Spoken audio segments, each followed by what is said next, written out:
Bago mo siraan ang isang tao, siguraduhin mo muna na malinis ka.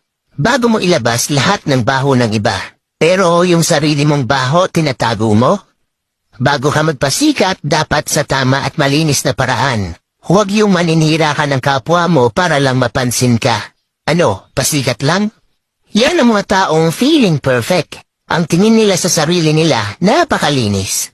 Lahat ng tao may bad side. Kaya manalamin ka muna bago ka manghusga. Madami ka namang nagawang mabuti pero sa isa mali, di na nakikita yung nagawa mong mabuti sa kanila. Ganon talaga yung mga taong kulang sa pansin.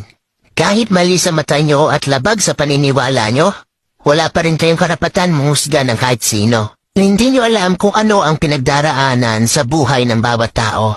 Lahat tayo ay nagkakamali. Bas hindi kaaya-ayang tignan ang mga taong nagmamalinis.